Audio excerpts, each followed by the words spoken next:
Hey everyone, welcome to another video.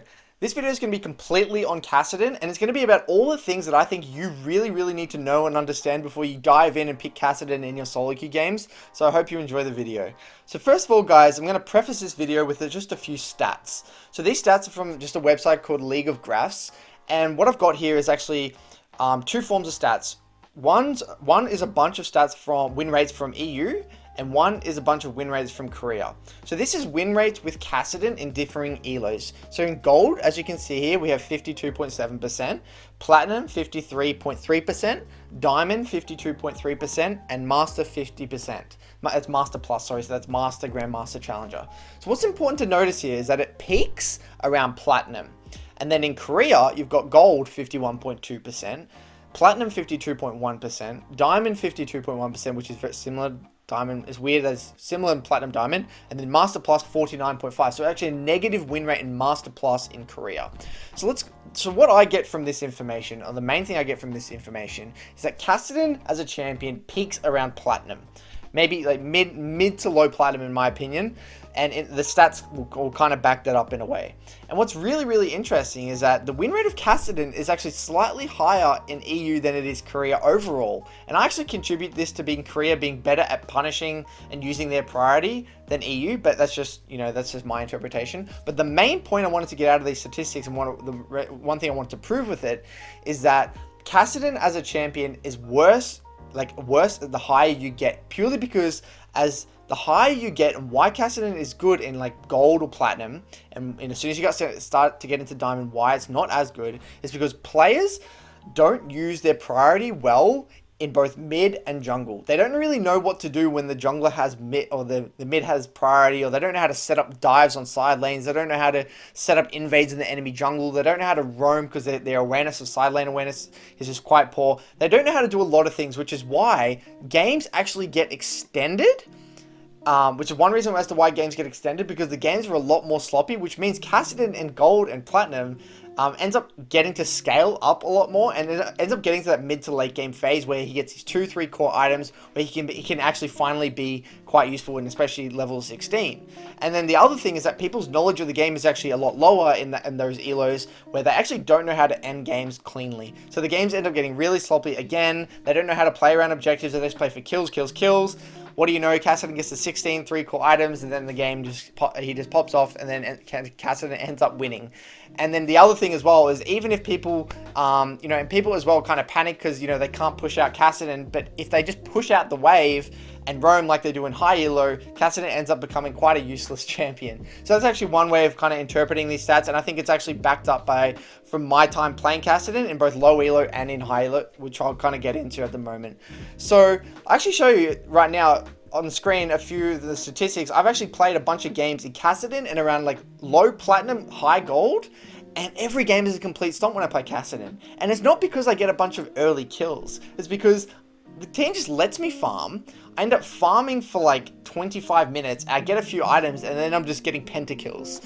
So Kassadin, and this ties into why I actually haven't recommended Kassadin for a lot of players, is because I feel like when you get to a certain point, it gets really difficult to play. And actually in this video, guys, I'm actually going to use an example of me when I versed 100 Thieves mid laner Roma, and what he did to me when I played Kassadin into him.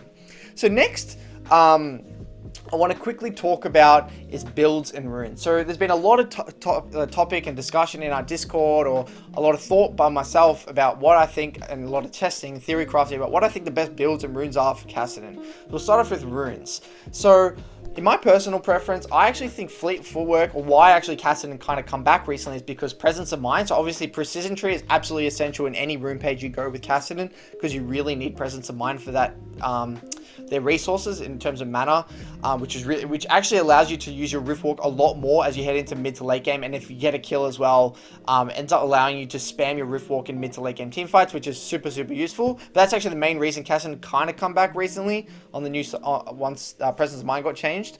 But what I like going is fleet footwork, presence of mind, either legend tenacity usually for the extra CC reduction, and then finish it off with Coup de Grace, and then secondary going Taste of Blood with Ravenous Hunter. And the reason this, in my opinion, and with Teleport, which is super important, the reason I personally like this, I think this is the most flexible rune page you can play in pretty much any matchup. You obviously just got to change your armor and MR depending if you're versing an AD or AP champion, is because Kassadin really struggles in the early laning phase, and Fleet Footwork as a rune has always been taken as a way to kind of get out of early laning phases.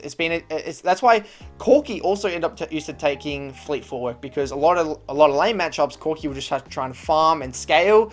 He really didn't want to die and give leads to the enemy team, so taking Fleet Footwork allowed you to stay healthy and farm and scale, which is what it does quite well on Kassadin as well. So the other rune page that people talk about is the Electrocute rune page. So people talk about taking Electrocute into melee matchups. So I don't mind this Electrocute rune page, but one thing you should know if you are to take it is that one thing you need to think about is both not just the mid matchup in terms of a 1v1, but you need to think of the mid matchup in terms of a 2v2, the mid jungle. Yes, let's just say you're playing Kassadin into Yasuo. Yes, you can go Electrocute, but let's just say you have a Nocturne jungle and the enemy has an Elise or Elise Sin. You're not going to be able to walk up and trade aggressively on this Yasuo and take these, extended trades on Yasuo if the jungler is going to be constantly, they're going to have full river control because of their aggressive jungler, and you're going to be scared to kind of walk up and even trade on him pre-6 with your Electrocute because the jungler could just be there. So majority of the time, you're just going to be farming under tower with Fleet. And the problem is, what a lot of people is they end up taking Electrocute, they barely proc it in their laning phase, and then, they're like, oh yeah, like, it's good, it's the best rune, I can proc it because I'm versing a melee. No, that's not really the case. Yes, if you are looking to play aggressive, you can take Ignite and Electrocute. You're versing a melee matchup because it is easier to proc. But it's just something to keep in mind, guys. And in my experience playing games, I found a lot more success just taking Fleet. One of the matchups I think you can nearly always take Electrocute, though, is actually versus Qiyana, because Qiyana's early game is so weak, so that's actually something I would do. But in any of these other matchups, like versus Aurelia or versus Talon or versus Yasuo, I actually just prefer Fleet majority of the time anyway, because the jungler's not going to be playing towards you, even if you have a strong early jungler, because Kassadin is just so weak early game regardless. So that's my take on the runes. So next, something I want to talk about is builds. So I've been experimenting a lot with builds as well. I've seen a lot of Kassadins that actually don't even go Roa, and I just don't agree with this whatsoever. And the reason being is that I think that Roa synergizes so well with Kassadin's kit, purely because, and his champion identity, because he needs to be in melee range, he needs to get in there, get dirty, looking to burst and get into the back line and take a lot of damage. Roa kind of gives him that sustainability, those resources to be able to make that reality happen. My build path majority of the time is starting Dark Seal, and the reason I start Dark Seal, and this is another controversial thing, guys, is that I've seen a lot of the high elo Kassadin players that I've researched all start Dark Seal because you need refillable. I hate starting Dorans purely because you're stuck with 2 health pots. You end up using them both. You're going to either have to buy refillable anyway, or you're going to have to, buy more pots, which is just super gold inefficient. And the main thing I love about the Dark Seal is that you actually get base mana, whereas on Dorans you don't get base mana. And because you're going to be resetting so often as well and looking towards your catalyst, you're not going to be staying in lane and looking to bully aggressively with your Dorans and your extra AP regardless. So I really don't think Dorans is the right start. I either think Corrupting Pot or Dark Seal. Corrupting Pot, Dark Seal is like a preference. I personally prefer Dark Seal because it's a little bit snowbally as well. Allows me just to farm safely and kind of do my thing. And it's quite gold efficient in my opinion. So that's just my take on that. And again, after Roa, I like going into either Archangels. If I'm versing AD, sometimes I like to go Zhonya's or just even Seekers before my Catalyst.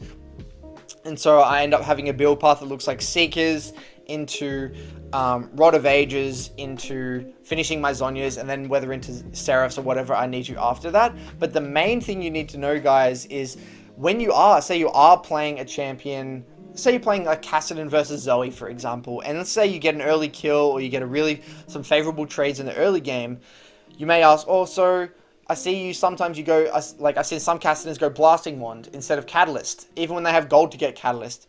I actually find, and I actually agree with this, when you are in a favorable matchup where you don't really need Catalyst for the lane sustain, I actually find going Blasting Wand for the extra AP quite useful. So next, guys, what I want to do is show you an example of a game where I versed Roma, the mid laner from 100 Thieves, where I give him a bit of extra...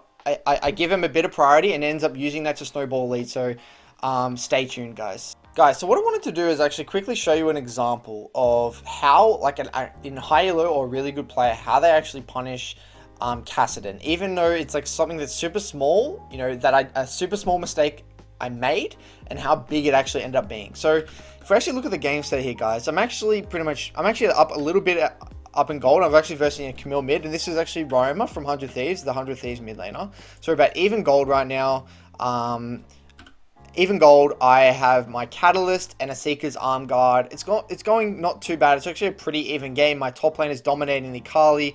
Bot lane's actually getting kind of stomped, like this MS 3 and 0. But overall, it's not too bad. So with that little bit of move I have, I end up deciding to hover into bot river here because it looked like the wave was in a good spot for me to kind of roam onto bot lane to go for a potential kill. So what I end up doing, I end up hovering down, use my ultimate, they end up killing the Nautilus anyway. And then what the jungler does, the jungler ends up forcing me all the way to like go Riftwalk over here, and then ends up forcing me all the way over here and having to go the long way. So I miss up a bunch of farm right now. So next, that's the first thing they've done. Camille ends up using his priority to use his sweeper to clear vision in river. So what that means right now is if we just look at the state of the map right now, they have a Rek'Sai and a Camille. Right now, if you're the jungler or Lee Sin, or your Lucian now, or even the bot lane, we have no idea where Camille or Lee Sin is. There's no way me or Lee Sin, even though I'm fine 1v1, like I'm not going to die, they have complete river control. We're never going to win a 2v2, not for a very, very, very long time in this game. And so the game is, I'm like, it's like got like this choke, I'm getting strangled out of the game. The team's getting strangled out of the game. So Lee Sin is really scared to walk into river. I'm scared. I don't even know what's going on. So I end up walking up and then having to like rift walk back because he comes out from the vision. So right now as a jungler, he can't do shit because we can't contest mid jungle 2v2. We can't even walk into river. So they may have complete vision over dragon. And even Lucian's scared to push out because now Camille has complete shove over the wave. So now, yes, I can't die to Camille, but Camille can just shove me in consistently, constantly, and I'm just stuck doing this. And now what does this mean for the rest of the map? Which it means, well, Lee Sin's scared to walk into his own jungle because Camille could be in here killing him in his jungle. Bot lane can't push up too much because Camille can be roaming anywhere around the map. And I can't even follow. If I follow into river, I can just get ulti by Camille and killed and really, really easily by Rek'Sai and Camille. So then I end up putting we'll end up putting a missing ping in top river here. I had no idea what Camille's doing. And now look at this. Lucian's not even extended and Camille just goes top and they just one tap this Lucian. Now look at that. And I can barely, because my wave clear is so poor, I end up like just having to like try and push in. But there's really not much I can't do. I can't roam and kill a Kali here, otherwise I'll be I can't even roam and go bot because my roaming, like I don't have any damage. Like I can't even kill bot even if I wanted to. They end up like losing 2v2, but you see the point. And then Rek'Sai ends up doing dragon from all that control they got before, and we had no idea about it because we can't even get vision in the first place. Tops just died and lost his huge lead he was creating 1v1, and now the game's just exploded, and we end up getting completely stomped and losing in 20 minutes in this game, even though it's like pretty close at 12 minutes. So I think this was a really good example kind of explaining what I meant when, you know, at why I think Kassadin, especially in the high ranks, is just not a good champion in solo queue, and you actually get flamed for picking Kassadin in solo queue. You know, and obviously, yes, this is an exaggeration because I'm versing both, you know, world-class pro players playing in the NALCS as a mid laner, but then also versing a Camille, which is a pretty good counter into the Kassadin. But I think you kind of get the point here, and how people can abuse and how different people kind of abuse the move that they get in high elo versus when in low elo. So what I'm going to do now, guys, is run you through a full commentary game where I'm talking about, you know, the step-by-step objectives that you need to kind of tick off as you're playing Kassadin. And in this matchup, I'm actually playing Kassadin versus Aurelia, which is a bit of a tricky one. But, you know, the fundamentals that I'm going to talk about in this commentary pretty much replicable along any of the matchups, and I'll kind of talk about the differences that will kind of occur if you are in a different matchup. So first of all, guys, we need to talk about the jungle matchup. I've actually have the Lee Sin on my team, and they have the Echo jungle, which means I have a little bit more gank threat onto this Aurelia, since this is both, like, pre-6 is just a melee versus melee matchup in a way, so there is a lot of kill threat in this lane. So first of all, guys, in this lane, obviously, by the way, in terms of runes, guys, I'm just taking the standard fleet footwork build like I previously mentioned in this video. But getting straight into it, in melee matchups, generally what you want to do is actually take W level 1. Taking W level 1 and then trading auto for auto, you're generally going to come out ahead because the base damage on the W level 1 is actually nuts. So ideally, what I want to be doing is, obviously I don't want to be pushing in an Aurelia and trying to contest in the middle of the level 1. If I were to, like, walk up in here, I'm just not going to win extended trades purely because he takes Conqueror. I'm Kassadin with Fleet, so all I want to do is constantly I'm looking at the number at this Fleet just to see when it's at 100, and when it's at 100, I'm going to walk up and try and get that off cooldown as much as I can and proc that off cooldown as much as I can. Because I'm not going to be able to contest this guy in the middle of the wave because obviously he has Conqueror and he can just shred me. So ideally in this early laning phase, when you're playing it versus any of these melee matchups, generally what you want to be doing is proccing your fleet as much as you can. And the first objectives, guys, is that you want to get to your first laning item. So what you may ask, what's a first laning item? Laning item is something that I would call like a Catalyst or a Seekers, depending on the matchup. So this is an item that's going to build towards your core, but pretty much fundamentally exists so you can pretty much survive the laning phase. So in this case, I'm versing an Aurelia. So my first laning item is actually Seekers, because it will just, once I have Seekers in this lane, I'm pretty much going to be able to, I can actually win 1v1 as long as he can't build MR. And secondly, if I wasn't versing an AD champion, I'll just build towards my Rod of Ages, so I just build Catalyst. So ideally, I want to base on around 1100, 1200 gold for my Seekers. I mean, in this lane, but Catalyst in other lanes. If, though, a caveat to that, guys, is if you are in a favorable matchup, what I would recommend is, instead of going Catalyst and say you hard counter a specific champion, maybe you're versing a immobile mid-mage where you can take good trades, I would actually get Blasting Wand before Catalyst, because you don't need the laning per se, since you're already going to win lane anyway, so you can just play for more aggressive trading item in a way, more AP. So again, what I'm trying to do is minimize as much damage taken as much as I can. Obviously, I'm not doing a very good job with that at the moment, but ideally trying to Q him every now and then. Constantly move around. That's one thing when you take Fleet. You can't be standing still. You want to be constantly moving around so you can build up the stacks of your Fleet footwork so you can proc it off cooldown. And the good thing about Kassadin is when you get shoved in, he's actually one of the better champions of the game at CSing under tower.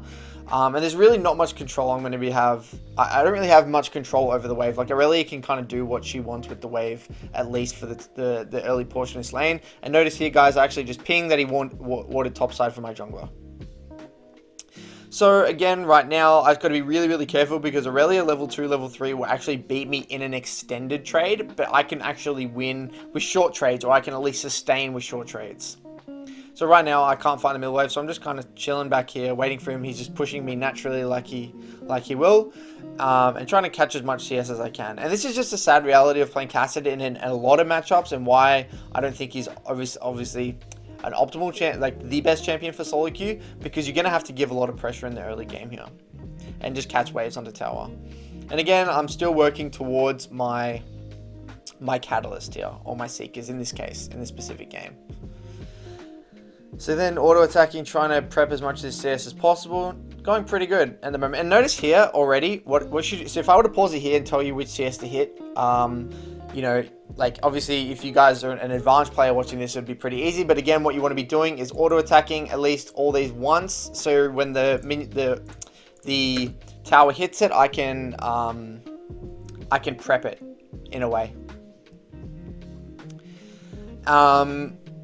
Okay, straight away, guys, first thing, what do we see here on the minimap? We see that Aurelia has roamed upriver here, and this is one thing straight away, this is alarm bells for me. In any mid matchup early in the game like this. If I'm giving so much pressure, he's able to build so many waves that he can roam this early on in the game. This is a little bit scary. So this means basically, I mean, he could have done a lot of things. He actually could have done a sneaky little recall here for a null magic mantle because I had all this time just catching this wave under the tower. He could go for this roam. Luckily, Jace had a ward. I don't know who put that ward down, but luckily we saw that.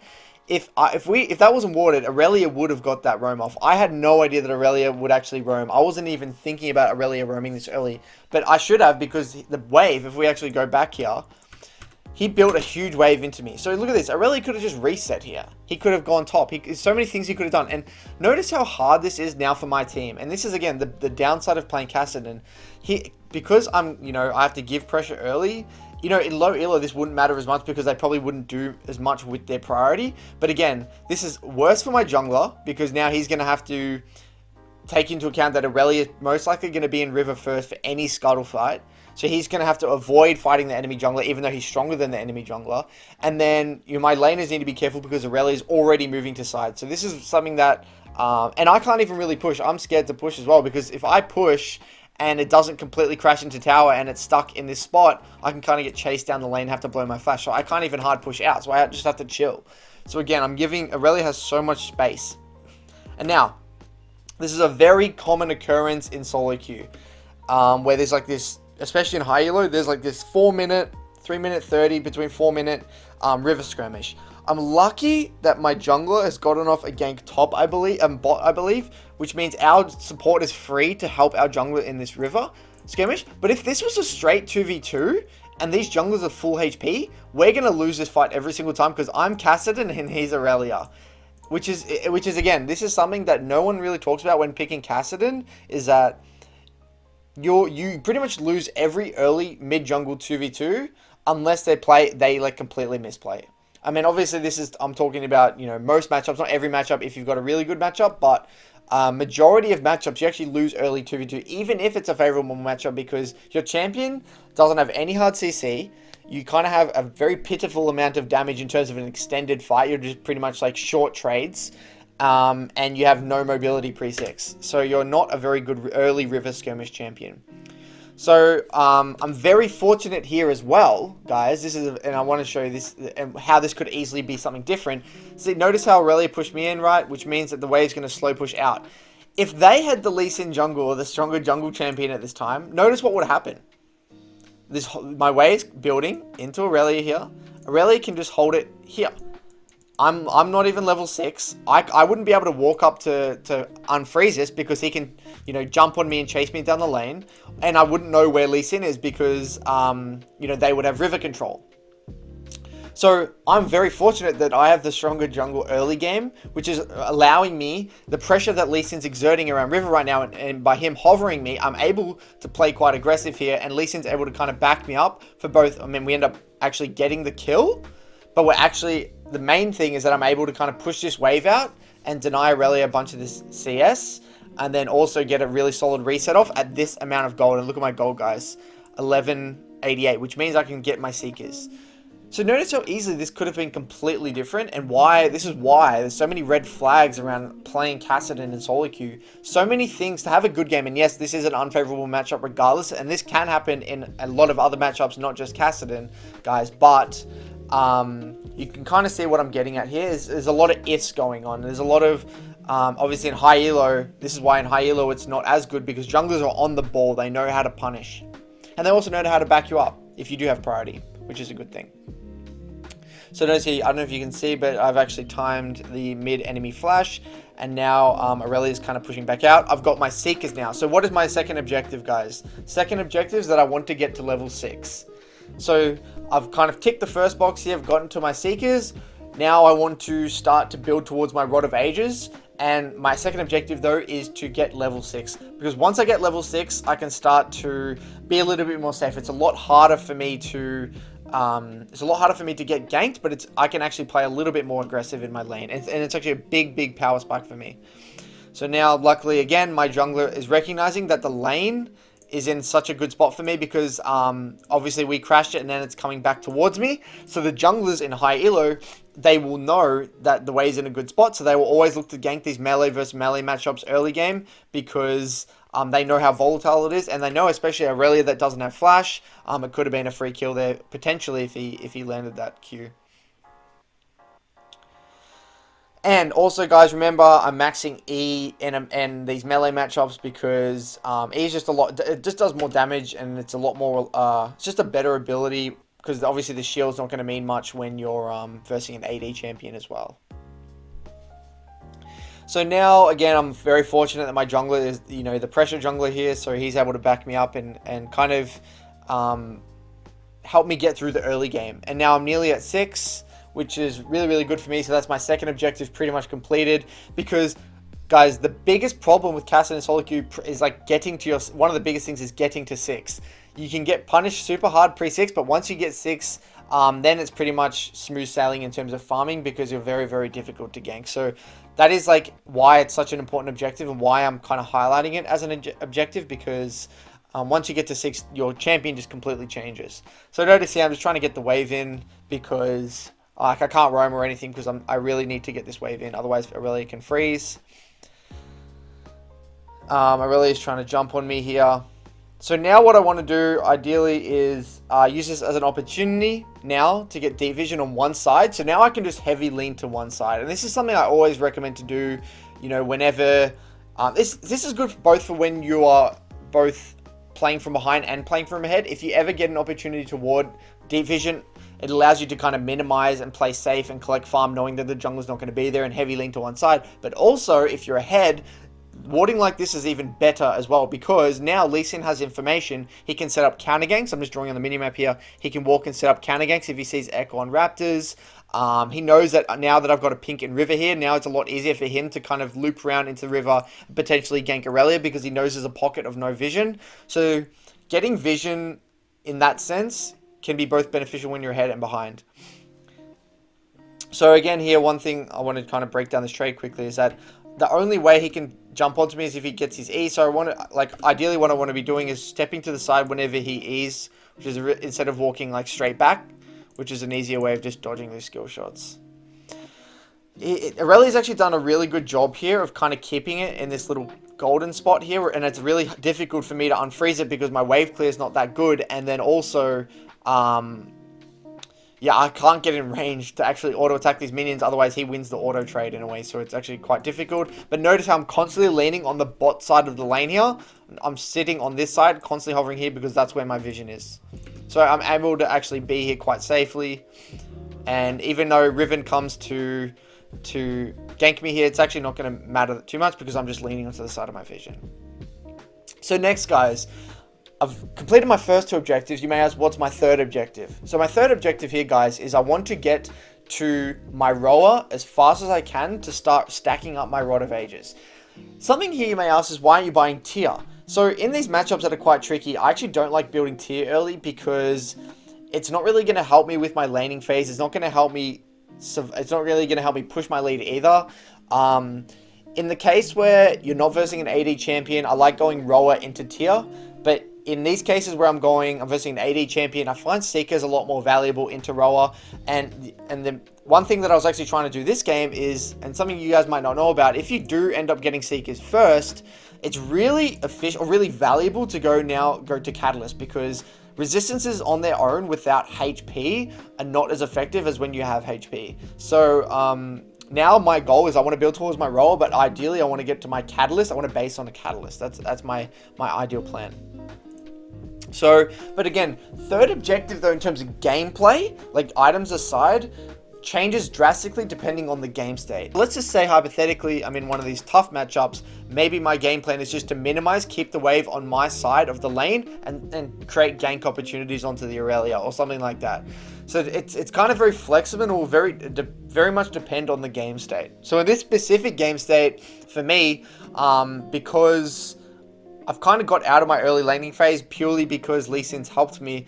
I both want to keep one side of the lane warded so Lee Sin can look for ganks on Aurelia, and I don't really want to be looking for roams too much because Kassadin's one of those champions. It's actually a myth that he's that good at roaming because his wave clear is so poor. Like, it's very rare that you can actually push and move. Like, you're not going to have as much time to go for a roam. Yes, in some weird case where you can, when you do get the wave out really fast, maybe you've got a good train and they had to reset, you can roam. But well, most of the time, you're going to find it very difficult to roam because you're not going to be able to get the wave out fast enough. And then by the time you riff walk down the river, you're going to be a lot of the time. So he's actually not the best roamer. And he doesn't do that much damage early game. So I'm going to go back here. Actually go back here. So now my jungler is actually pinging on the way. So what I want to be doing is baiting. And this is one great thing of getting that deep vision. He sees Echo on Raptors. So at least he knows that if he goes for this, Echo's not going to be in position to counter this straight away. And now I kind of go in to try and bait the Irelia in. And we get a nice little kill here. And then he helps me push. So what I do here, I was actually thinking in the game is, remember what I said before? I really, really want Catalyst. I was 70 gold or 60 gold of Catalyst, and instead of waiting in base, I'm like, hey, you know what? I've got my fleet footwork coming up soon. I can maybe sneak 1 or 2 more minions and then just TP back or something. And then what happens is that I don't ult fast enough and I actually get stunned and I die to Echo, which was a stupid death here. So I just greeted. It was annoying. But anyway, I end up coming back up, end up TPing. I've get my Catalyst and my Seekers. So I actually win 1v1 quite hard right now, which is really good. And again, the reason I'm not freezing right here, because I feel like it's too late in the game. It's 8 minutes, objectives up, Lee Sin's looking to invade. I don't want to freeze. I want to push, and I want to kind of either exert pressure on Irelia, or I want to like roam to sides because I'm quite far ahead. I don't really want to freeze. I don't think Lee Sin should be continually ganking this Irelia anymore.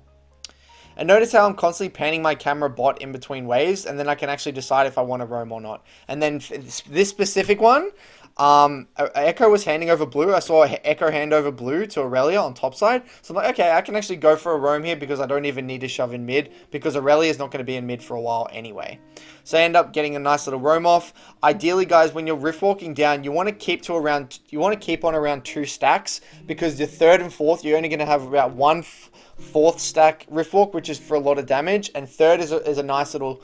It's like the sweet spot in terms of the ult. It does enough damage, but it doesn't completely run your So 2 stacks is ideal, and then I get a nice little combo off. I should have even walked faster there, but I really wanted to interrupt that ult with my Q. And then I just get a nice little double kill, which is pretty self-explanatory here. And then again, this is very much mid fundamentals. I know I knew that I had time to roam purely because I was leaning already in river, and then I saw Irelia lean onto topside. Notice here, guys, if I go back, Irelia shoved me in, and let's just say Irelia was already in lane here, just chilling on this wave as it crashed. Notice how hard it would be for me to roam if Irelia is just sitting here, because she can just insta clear the wave and should nearly get 2 plates if I went for this roam, so I wouldn't be able to get a roam off. And this is the downside of having not much wave clear. So let's go forward a little bit.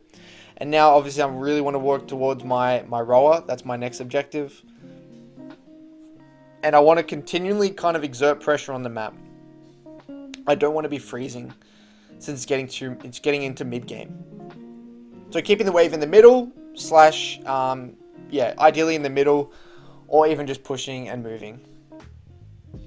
So now I can actually start to play quite aggressive, knowing that, it's very difficult to gank me. Got my Seekers, got my Catalyst. So one thing I did this game, which I've been experimenting with, is I've actually been maxing my W second in some of these matchups when I'm ahead. In melee matchups when I'm ahead, I do W second, purely because the way the trade patterns work, I feel like W just, like my EW, my ult EW does so much, like a lot of damage, and it feels nice to max a second. But either way, maxing Q or W second is fine. Let me actually go back here and break down this trade. So notice here, he walks in, I try to get the auto. Ideally what you want to be doing is when they go in, like in these melee matchups, when they go in for a minion, ideally what you want to be doing is auto W, so you get the extra damage, not just W. And then you want to EQ, and then either riff walk out so he can't do an extended trade. Because remember, guys, Kassadin is really good at short bursty trades. He's not good at extended trades versus melee matchups because, obviously I'm taking Fleet and he's taking Conqueror, and he can build up his passive and his Conqueror stacks, and it's going to be quite difficult for me. But in this case, I had a lot of minions, so it's not a big deal. Now, the mid laner, the bot lane was actually spam ping the bot lane roaming mid, so I end up just hovering out of vision topside here. And now Lee Sin's looking to pass bot side, or back me up mid, sorry. So now we end up getting a nice little kill onto Kassadin. And this Lee Sin actually played really, really well this game. And this is a jungler, and these Elos, they really understand how to punish melee versus melee champions, as you've noticed. This would not happen in a game where you're in like gold, platinum, even low diamond. What they would do is kind of leave it in an isolated, like 2v2, like an isolated 1v1, and this game would be a lot harder for me. So let me just fast forward here. Not too much, nothing too much special. Okay, I've got my Rowan now, which is really, really good, and a good habit to get into, guys, as you're walking out of base is constantly pan your camera to the side lanes just to understand what's going on. So it's easy. So you'll know, maybe you see a potential upcoming roam or a lane where they've burnt summoners, so you can kind of make a mental note that that you may be able to roam to that lane in the future. Now I want to lean to my bot side because my jungler's doing dragon.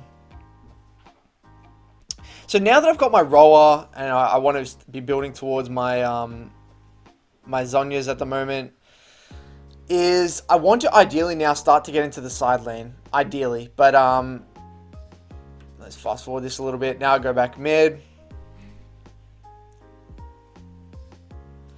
So Lee Sin's again, we're just constantly killing this Aurelia. So ideally my next objective is I want to be in the side lane. And the reason being is that I can...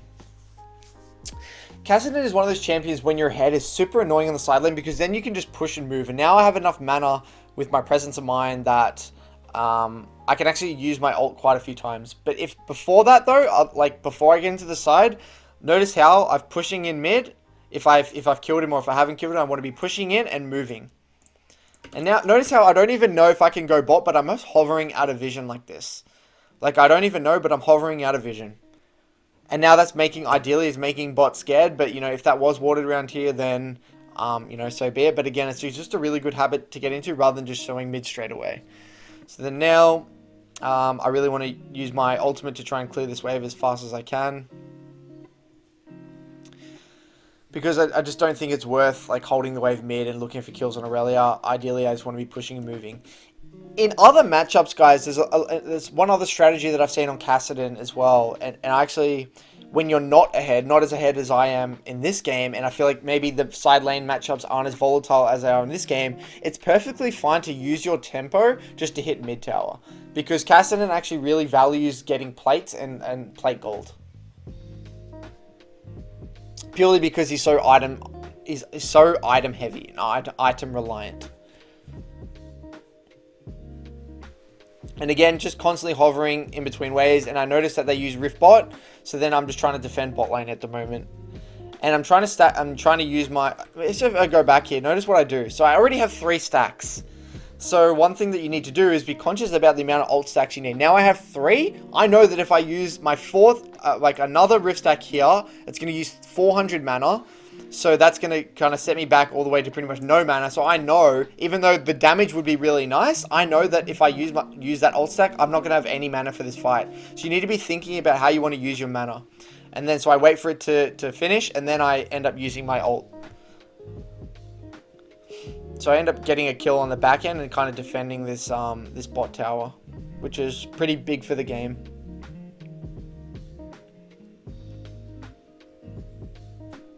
Alright, so now let's fast forward a little bit. Fast forward, there's nothing too important. So basically what happened here is that Jace was pinging that he was going to TP. So I tried to stick around here to try and maybe potentially bait them in or something. But obviously the TP was way too obvious, and then Riven ended up TPing behind us here. So it turns into a little bit of a chase. And now what I'm thinking is, okay, I see Leona kind of coming back down. So what I'm doing is trying to bait him a little bit. I'm trying to stick around, keep him interested so Leona can come and maybe we can turn this around. But I don't have much mana, so I got to be really, really careful here. So now, generally what you want to be doing is, it's very difficult for me to play skirmishes even when I'm ahead until I have Zhonya's. Once I have my Zhonya's, I can play a lot more aggressive in skirmishes. So let's fast forward this a little bit. Now I've got my Zhonya's. So now this is where the game kind of completely changes. So the game's opened up a little bit in terms of, we got top tower. It's heading into 15 minutes onwards. And now, ideally, I want to be sitting in the side lane. And so the real good benefit of this game is that Zhonya's was actually effective for 2 reasons. It was effective because it was good against Aurelia, and it's actually good against their top lane of this game. So now what you want to be doing is pushing in the side and either looking to move or get played towards and look for dives with your Zhonyas, or potentially come in from the flank to skirmishes in river. But Lee Sin's end up getting Rift Herald here. I'm just exerting pressure on mid. I can't really do anything mid at the moment because no one's mid. But all I'm doing right now is continually trying to farm and continually trying to get to my next core item. In this case, I want to go for Archangels next. It's something that I've really been thinking about in terms of build path. When you go for Zhonya's secondary or Zhonya's or Seeker's second, your tier is so late. I've kind of just accepted reality that's the way it is, but I just find Archangels so beneficial because I love the 20% CDR on Archangels. Rather than just going straight into Lichbane. That's just a personal preference. Lichbane or Archangels is good, but I way prefer Archangels on Kassadin, even if you get your tier late, because it's still a decent item even before the Seras upgrade. So I end up TPing here because there was a fight. So there was actually a fight breaking out, and I thought that I end up defending Vayne from this skirmish, and I also wanted to TP because Dragon was coming up. So Dragon was our next objective.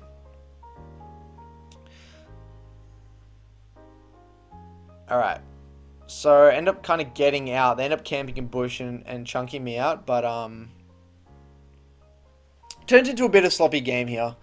So we end up doing Dragon, and so something you need to think about, one thing I think is important though, you guys can take away from this fight as well, is when you're playing Kassadin around objectives, you need to be so calculated. So I don't really have the analogy in mind, so notice how I play this fight though. I'm sitting kind of onto the side. I'm not really sitting on vision in the middle of the pit. I want to be sitting on the side. I don't want to be stuck in a really awkward position because I want access to their backline. And I knew MF was going to come around this side. I saw MF before, so I knew MF was going to come from this bot side.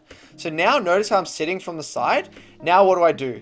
So now I need to be thinking, okay, I'm not strong enough to actually burst anyone. I don't have my Zhonyas, so I have to adapt my gameplay. I have to go in and out of the fight. I have to be very careful here.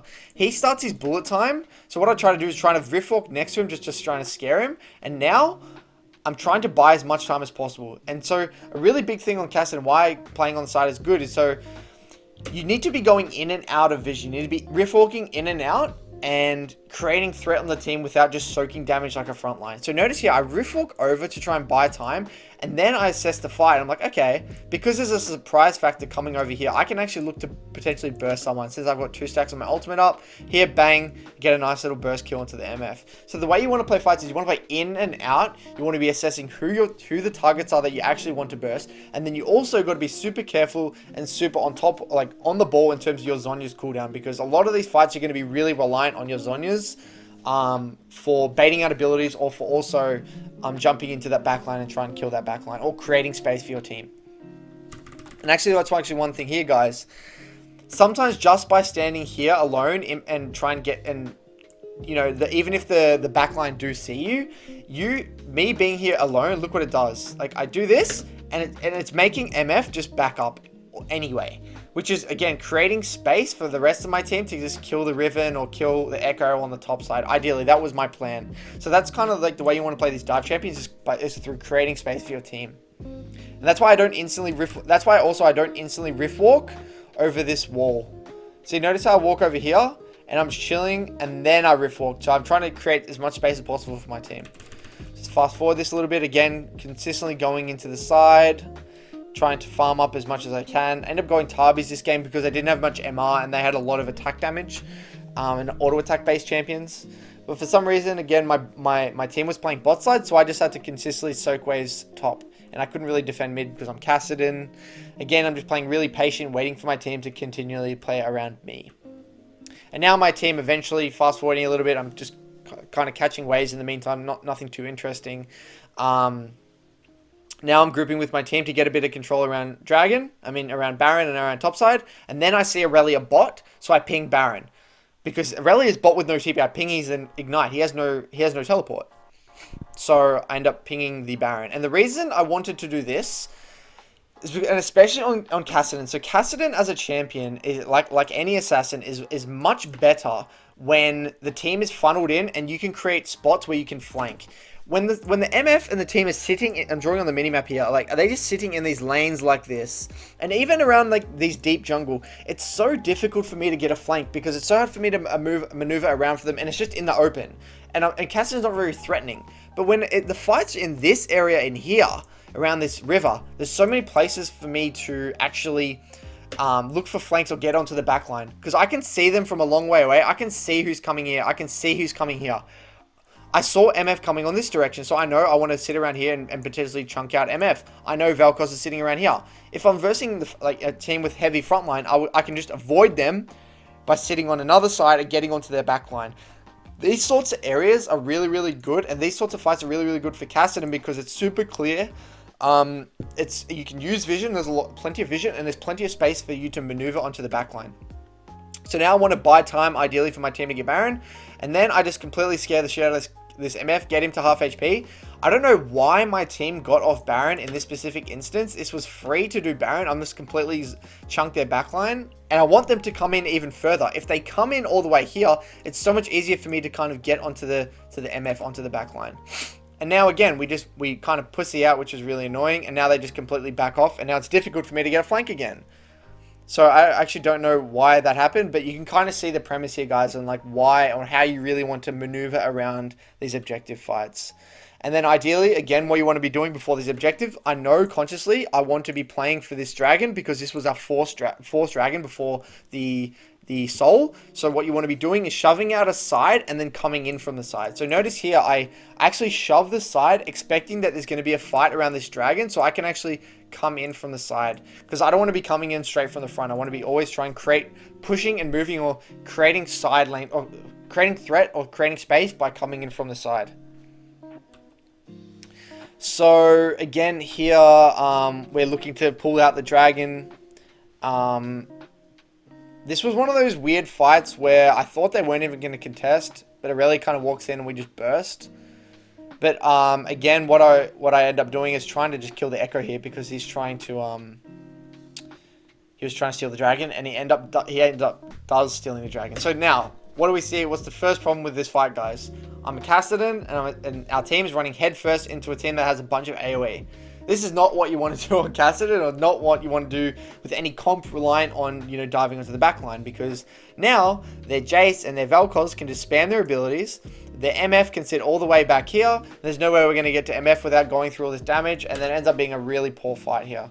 And their Riven as well, we have to go through their Riven as well, and it ends up being a really messy fight. Notice how difficult it is for me. I can't get to this backline. I can't get over here onto the MF because, you know, it's just super, super hard for me to get onto this MF on the backline because of just the terrain, guys. And notice how in these specific instances, I can't get around the flank, so it ends up being a very bad fight.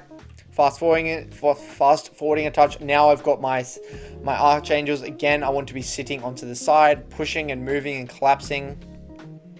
And I'm actually pinging now. The team ends up picking two of them, and I end up pinging the Baron because, again, like I said before, I want to do Baron because if they ever walk anywhere near, I can just turn on them and kill them or flank them onto their backline if they try to contest Baron.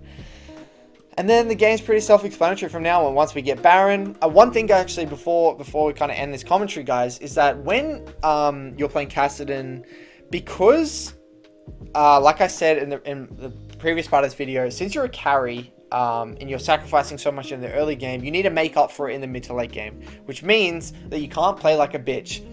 Because you have a flash pretty much on like a 2-second cooldown, it means you can do some pretty crazy shit. I knew the whole team was in like top river around here, or potentially even ganking me from this like try. But again, I know I have Zhonya's, I have my Rift Walk on like no stacks, so I know that I want to Baron these creeps to end up starting to build a wave, but I don't even have to wait for my team, guys. So what I actually want to do is I want to create chaos, and I want the enemy team to waste time on killing me because I want to repay the debt to my team by being like the hard carry in the mid to late game. And this is kind of what you got to do as Kassadin, or something I recommend doing is really pushing your limits as Kassadin in mid to late game, testing out like the strength of your ultimate. So look at this. They try to flank me. I can just ultimate out over here. I can also over this wall. Like, this is so difficult for them to kill me, and we end up actually getting a kill on the back end. and just Zhonya's, and they can't do anything. And now they use all their abilities. We've got Vayne shoving mid, Jay shoving top, and then it ends up being, you know, creating this huge advantage for our team that wouldn't have otherwise existed, purely because I didn't play like a bitch and I ended up pushing my limits, knowing that, you know, it's so difficult to kill me because I'm Kassadin. So hopefully this commentary helps and this video overall helps.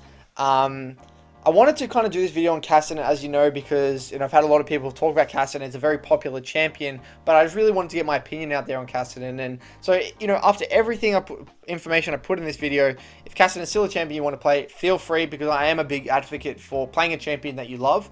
If you have any more questions, make sure to message in my Discord. I'm pretty active on my Discord nowadays. And yeah, thanks for watching, guys. Happy New Year's again, and cheers. Thanks for watching.